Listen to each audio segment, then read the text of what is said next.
Юнусбек Евкуров провел рабочую встречу с представителями Госархива Ингушетии и Ингушского НИИ гуманитарных наук имени Чаха Ахриева.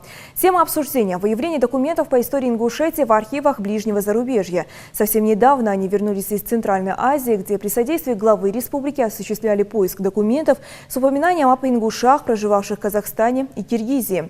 Мерснакой Гайзиков сказал, что сегодня определенный интерес для научного сообщества республики представляют государственные архивы Азербайджана, Грузии, Украины, Польши, Германии и Турции. Именно там, по его словам, хранятся важные документы, имеющие прямое отношение к нашей истории.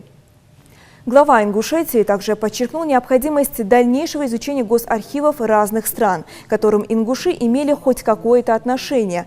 Он считает, что по-прежнему неизученным остается большой пласт истории нашего народа, а также жизненный путь с некоторых литераторов, ученых, офицеров, общественных деятелей и просветителей, которые либо жили на территории Ингушетии, либо посещали наши края.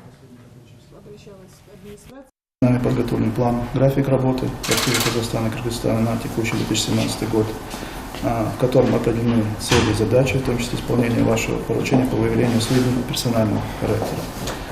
Финансовое обеспечение предполагается за счет целевых средств, заложенных на 2017 год в рамках государственной программы развития культуры и архивного дела по программе оставления архивных фондов, а именно на цели по комплектованию госархива документами по истории Ингушетии. И предполагаемые сроки исполнения при условии финансирования данных мероприятий без задержек — это сентябрь-октябрь текущего года. Для выполнения данной работы нами определены специалисты, которых мы предлагаем включить в соответствующую рабочую группу. Это профессиональные историки, имеющие опыт работы в архивах Казахстана. Они здесь присутствуют: Лейла Ивановна Рабханова и Тамару Манкелеевну Индиева. И самый, мне кажется, опыт нашей республики поисковик, который вот уже почти 50 лет работает в архивах, это Мерснакой Гайзиков. Это должен быть хороший план заданий, рабочий план заданий. Наших всех этих, не только великих людей, вообще людей наших надо найти, которые без вести, безвестны, там где-то пропали, там неизвестно где они. Каждому родственнику, это для каждого родственника это тоже большой плюс, там большое подспорье.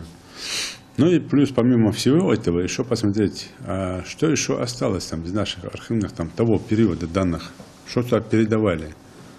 По цифрам, по другим вещам. Понятно? На это обратите особое внимание.